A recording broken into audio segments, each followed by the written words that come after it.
우리가 믿는 하나님은 위기를 복된 기회가 되시는 하나님이십니다. 여러분은 인생을 살아오면서 어떤 위기에 처한 때가 있었습니까? 저는 21살 그리고 22살 때 14개월 동안 병원에 입원했을 때 저는 위기였습니다. 폐결핵, 늑막염, 만성위염의 위장 궤양, 우울증, 불면증, 영양실조, 신장염 등 의사가 손을 쓸 수 없는 한계 상황이었습니다. 63kg의 몸무게를 가지고 군에 입대를 했는데 14개월 동안 병상 생활을 하는 도중에 48kg로 줄어들었습니다. 5걸음만 걸어가면 힘이 없어 주저앉았습니다. 그런데 그 위기 때에 저는 기도를 가장 많이 했고 성경을 가장 많이 읽었고 철저하게 회개했고 그 결과 제가 목사가 되는 기회가 됐습니다. 여러분, 위기 때에 믿음으로 위기를 극복하면 새 역사를 이루지만 위기에 파묻히게 되면 그것으로 인생이 끝납니다.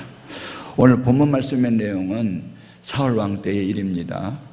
블레셋 군대가 침략해 왔고 적장 골리앗은 대단한 힘을 가진 사람이었기 때문에 그 앞에서 그들은 두려워 떨고 있었습니다. 그때 하나님이 다윗이라고 하는 한 소년을 들어서 적장을 쳐서 죽이게 함으로 위기를 극복해 하시는 하나님, 위기가 복된 기회가 되게 하신 하나님을 소개하고 있습니다.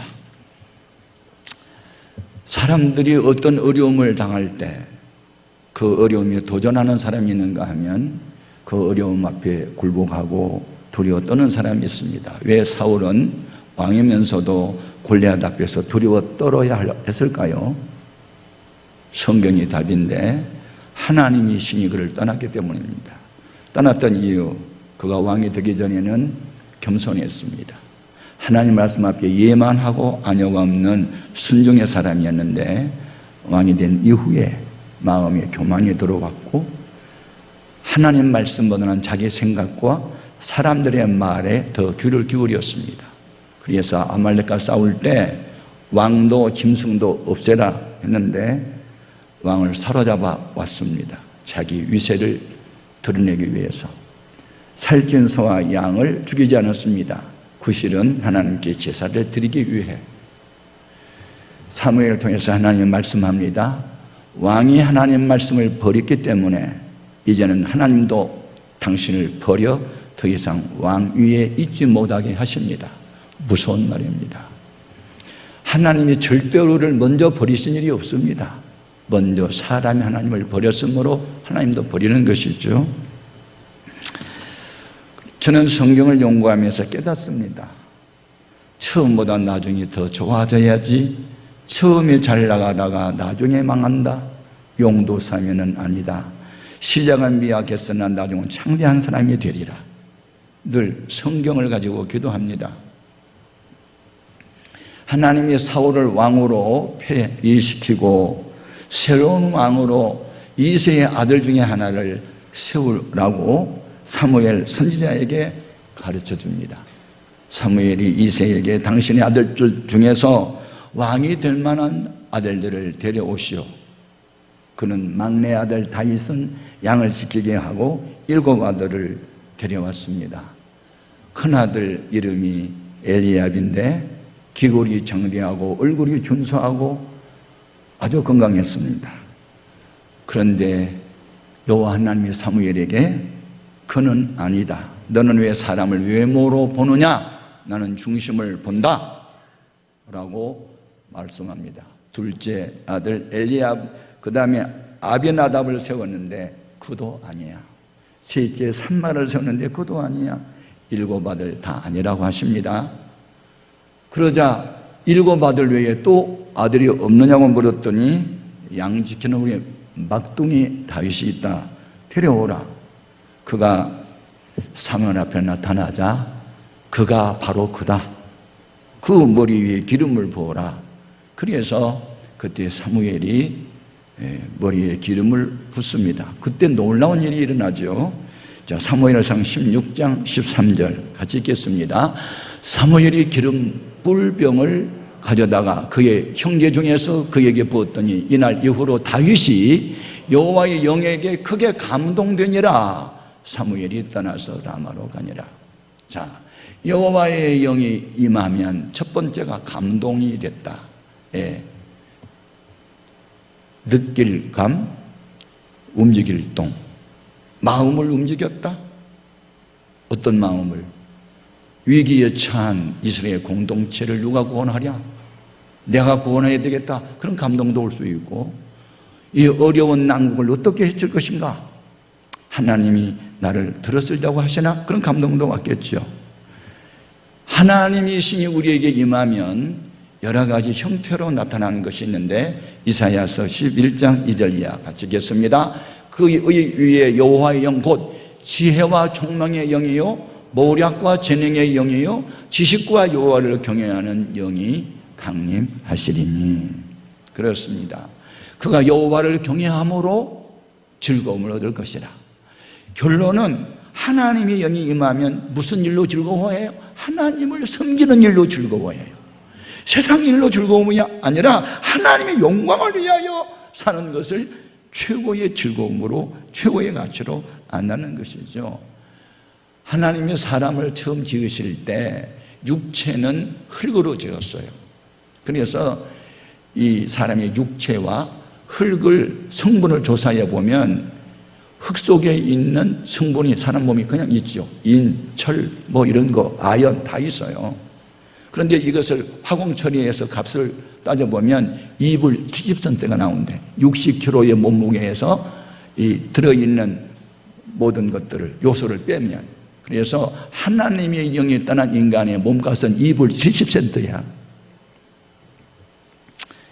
그런데 인간의 영혼은 무엇으로 만들었느냐? 하나님의 생기를 불어넣어서 만들었다. 이 생기, 하나님의 생기가 바로 하나님의 영입니다. 그래서 우리 인간에게는 동물에게는 없는 영을 부어야 하셨어요. 그게 하나님의 형상이고 하나님의 생기고 하나님의 영으로 지어서 우리 인간을 영적인 존재로 지은 거예요. 그러므로 뭐 코끼리가 몸집이 크고 힘이 세도 사람이 다 부려요.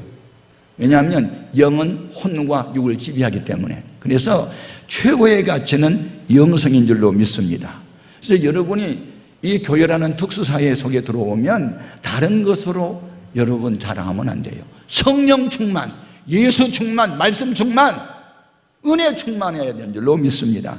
영적인 존재가 되는 거죠.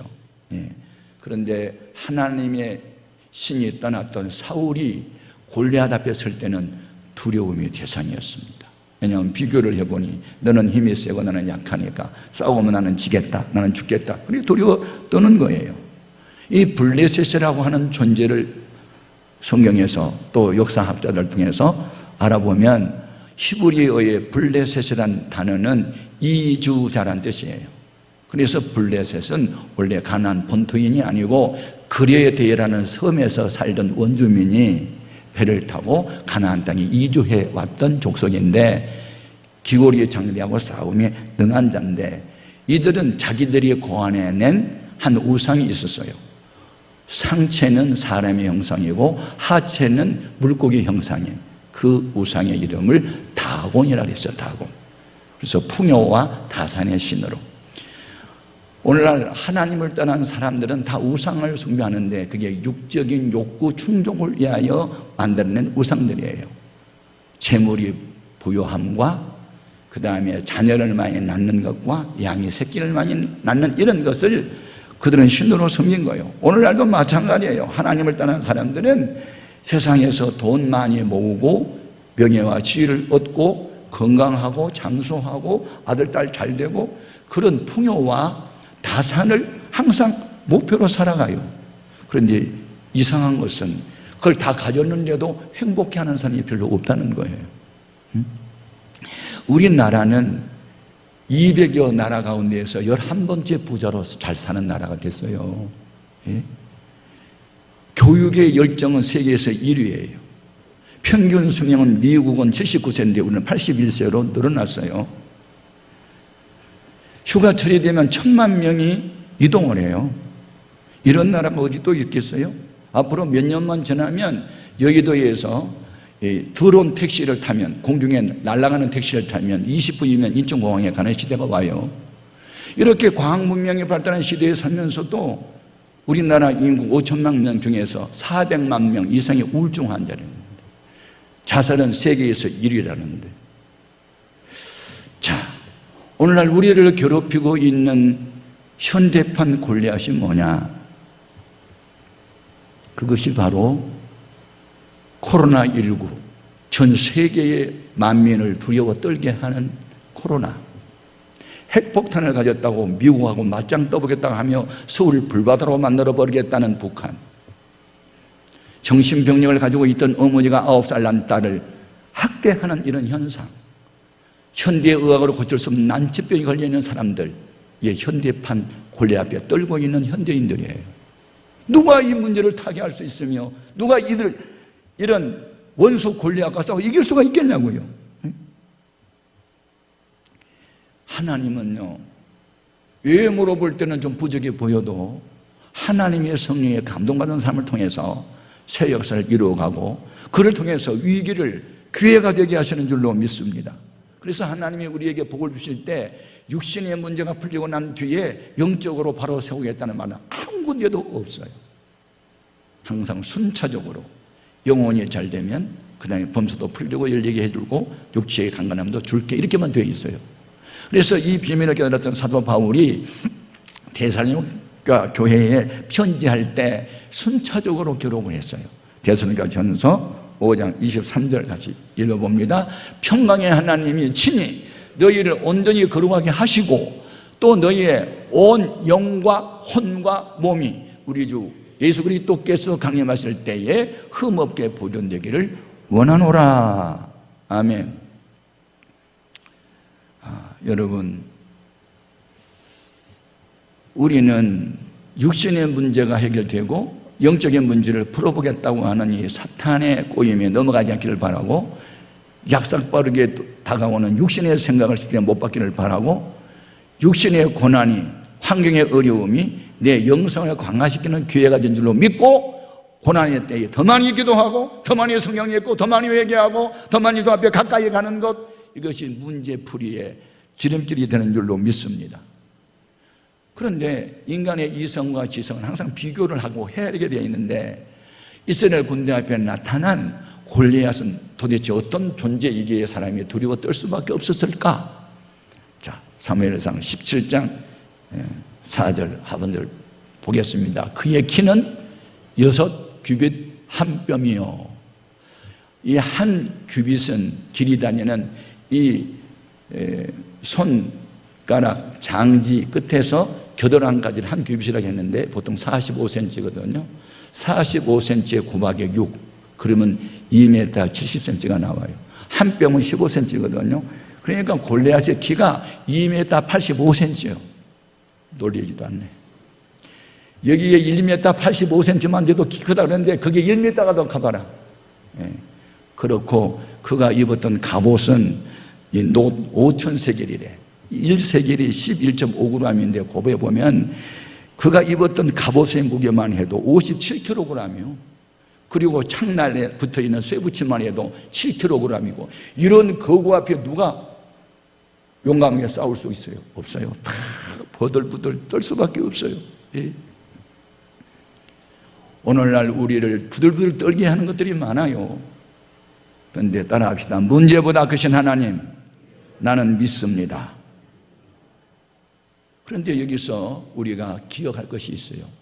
다윗이 골리앗과 싸우려고 할 때 자기 신분을 주의 종이라고 밝혀요. 자, 본문 32절 같이 읽겠습니다. 다윗이 사울에게 말하되 그로 말미암아 사람이 낙담하게 말 것이라. 주의 종이 가서 저 블레셋 사람과 싸우리이다. 예수를 믿고 구원받은 사람에게 주어진 상반된 두 신분이 있어요. 하나는 하나님의 자녀입니다. 자녀라는 신분은 하나님의 아버지의 것을 유업으로 받을 수 있는 권리를 가진 것은 자녀예요. 종은 주인의 것을 받을 수 있는 권리가 없어요. 그런데 예수님은 하나님의 친아들이면서도 하나님이 원하는 뜻을 이루기 위해서는 자기 자신을 비워서 종의 형체로 나타나서 십자가 지셔요. 오늘날 우리는 자녀라는 신분을 가지고 권리만 주장하는, 권리만을 주장하는 자녀의 신분에서 공동체가 살아남고 하나님의 영광을 위해서는 자기 자신을 종의 신분으로 나타나야 될 줄로 믿습니다. 종은 자기가 없어요. 생명 주인의 손에 달렸어요. 시간, 자기 시간 없어요. 자기 계획, 자기 재물 없어요. 종의 운명은 주인의 손에 달렸어요. 오늘 우리는 자녀로서 천국에 가야 되고 자녀로서 기도응답도 받아야 되지만 때로는 하나님의 교회 공동체를 위하여 주인을 섬기는 종의 형체로 낮아져야 될 줄로 믿습니다. 예수님이 그리 하셨으니까요. 빌립보서 2장 5절 이하에 같이 읽겠습니다. 너의 안에 이 마음을 품으라. 곧 그리스도 예수의 마음이니 그는 근본 하나님의 본체시나 하나님과 동등됨을 취할 것으로 여기지 아니하시고 오히려 자기를 비워 종의 형체를 가지사 사람들과 같이 되셨고 사람의 모양으로 나타나사 자기를 낮추시고 죽기까지 복종하셨으니 곧 십자가에 죽으심이라. 우리 예수님 당시에 수많은 사람들 가운데서 주님이 칭찬하는 믿음의 사람이 둘이 있어요. 하나는 이방 여인, 가나안 여인이었고 하나는 로마의 백부장이었어요. 마태복음 8장 5절 이하에서 13절까지 소개되는 이 가버나움의 백부장은 자기 집 하인, 종이 중풍병으로 몹시 괴로워할 때 그 종을 살리기 위해서 자기는 주의 종이 되겠다고 나서요. 내가 가서 고쳐주리라 할 때 아닙니다. 말씀만 하옵소서. 그러면 내 하인이 낫겠사옵나이다. 나는 군인입니다. 내 위에 천부장이 계십니다. 군인은 상관의 명령에 복종합니다. 예수님은 나의 주인이시니 나에게 가라 그러면 가겠고 데려오라면 데려오겠으니 말씀만 하옵소서. 종의 모습으로 나타나자 저희들에게 이르시기를 내가 온 이스라엘 사람들 가운데서 이만한 믿음의 사람을 만나보지 못했다. 앞으로 동서로부터 많은 사람이 아브라함과 이삭과 야곱과 함께 천국에 앉으려니와 나라의 본 자손들은 바깥 어두운 곳에 쫓겨나 일감이 있으리라 하시고 백부장이 이르시되 가라 내 믿음대로 되라 하시니 그 즉시로 그의 하인의 병이 떠나버렸어. 여러분, 교회를 섬길 때는 종의 의식으로 섬겨야 될 줄로 믿습니다. 지금 다윗이 원수와 싸울 때 주의 종이라는 자기 신분을 밝혀요. 권리를 주장하다 보면 싸움이 벌어지지만 종의 의식을 갖다 보면 섬기는 마음만 갖기 때문에 모든 일에 있어서 피스메이커 평화의 도구가 되는 줄로 믿습니다.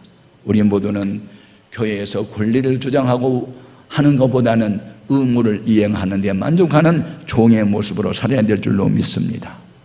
그런데 이와 같은 것도 저절로 되는 것이 아니고 성령으로 충만함을 받을 때만 그 일이 가능합니다. 예수님의 제자들 가운데서 성령 받기 전의 모습을 보면 그들도 우리들 중에 누가 더 크냐 서로 시기 질투하고 어느 날 세베대의 아내요 야고보와 요한의 어머니가 주님을 찾아와서 부탁하지요. 예수님 왕이 되실 때 우리 큰아들은 우편에 앉게 해주시고 둘째 아들은 좌편에 앉게 해주세요. 이 말을 들은 10명의 제자들이 분이 가득 찼습니다. 그때 주님께서 하신 말씀이 있어요. 마가복음 10장 44절 이하 너희 중에 누구든지 으뜸이 되고자 하는 자는 모든 사람이 종이 되어야 하리라. 아멘. 그리고 주님은 이 땅에 온 목적을 나는 섬김을 받으러 온 것이 아니라 섬기려 하고 모든 사람의 대성물로 주려고 왔다. 나를 좀 본받아라 말씀하셨습니다. 저는 해마다 6월이 돌아오면 생각이 깊어집니다. 우리 해오름교회 맨 처음 시작이 1년 중에 가장 해가 길었던 6월 22일 날 천막을 치고 시작했기 때문에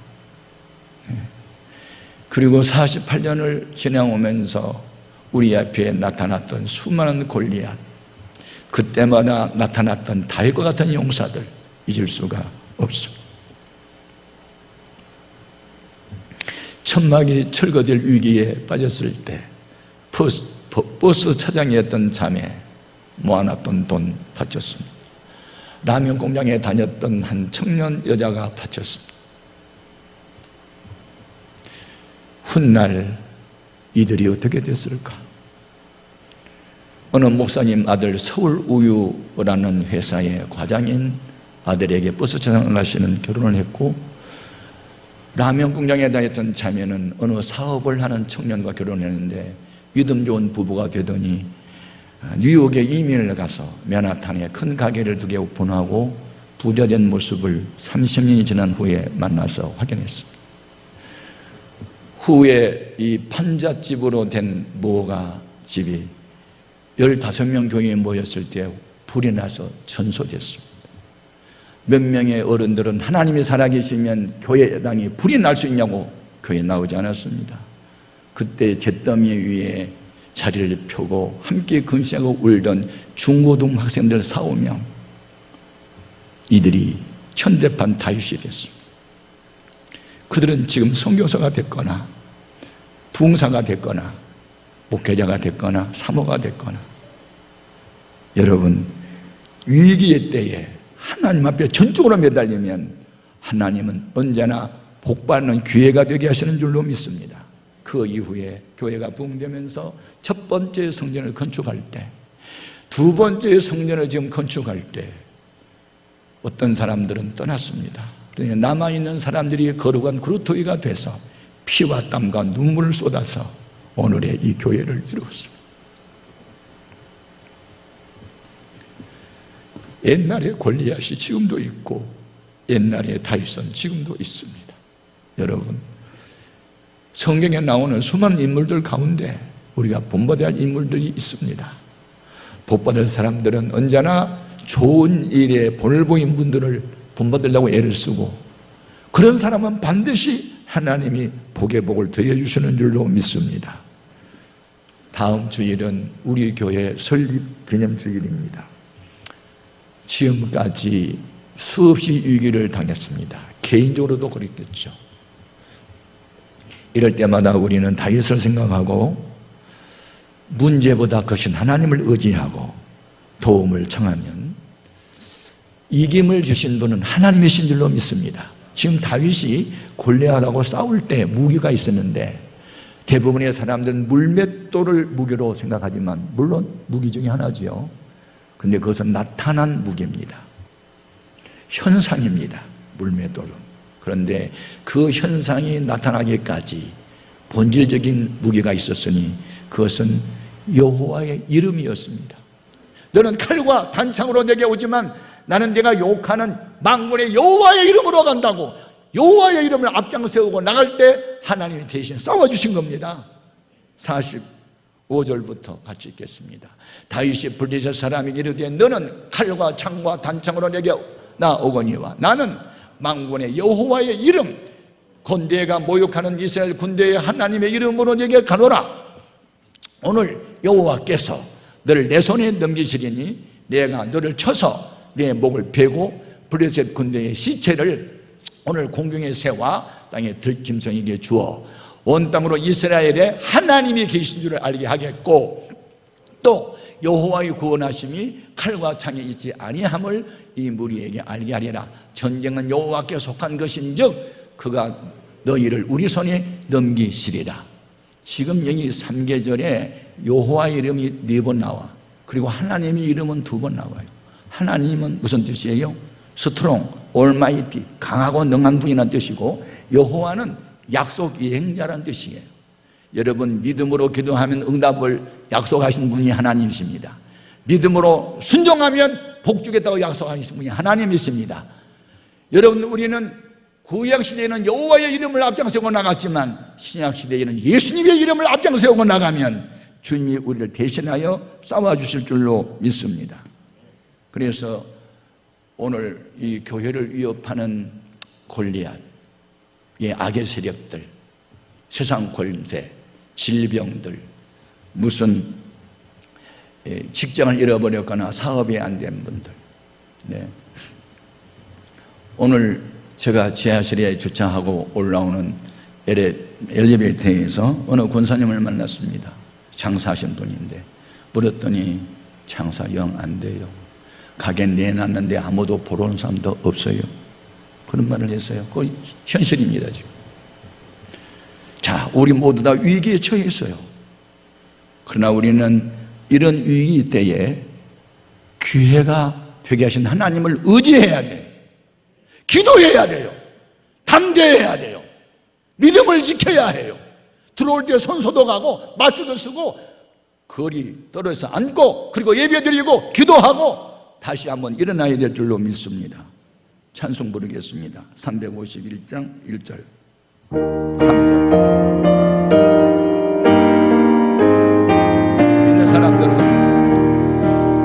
믿는 사람들은 주의 군사리 앞서가신 주를 따라갑시다. 우리 대장 예수 길을 가져서 접전하는 곳에 가신 것 보라. 믿는 사람들은 주의 군사리 앞서 가신 주를 따라갑시다. 세상 나라들은 멸망당하나 예수 교회 영영 왕성하리라. 마귀 권세 감히 해치 못함은 주가 모든 교회 지키시리라. 믿는 사람들은 주의 군사리 앞서가신 주를 따라갑시다. 아멘. 위기를 당할 때 나 한 몸 희생되더라도 공동체를 살려야 되겠다는 이 다윗으로 하여금 이스라엘 민족을 하나님은 이기게 하셨습니다. 다윗이 이긴 게 아니라 하나님이 이기게 해주신 겁니다. 능동자는 하나님이고 피동자는 다윗입니다. 우리 모두는 하나님께 쓰임받는 것으로 영광을 주 앞에 돌려야 될 줄로 믿습니다. 이렇게 위기를 극복하고 복의 기회를 누리는 사람들을 가리켜 주님은 이렇게 말씀합니다. 큰 소리로 같이 읽겠습니다. 신명기 33장 29절. 이스라엘이여, 천학종 목사여, 해롬교회 성도들이여, 장로들이여, 너는 행복한 사람이로다. 이유, 여호와의 구원을 너같이 얻은 백성이 누구냐? 그는 너를 돕는 방패시오 내 영광의 가리시로다. 내 대적이 내게 복종하리니 네가 그들의 높은 곳을 밟으리로다. 이 말씀은 다윗에게 적용됐고 그동안에 다윗과 같은 정신으로 살아가는 사람이 나타났고 오늘날도 동일하게 나타날 수 있으니 우리는 다윗의 하나님을 나의 하나님으로 믿고 다윗을 들어주신 하나님을 찬양하는 우리 모두가 되기를 주님의 이름으로 축복합니다.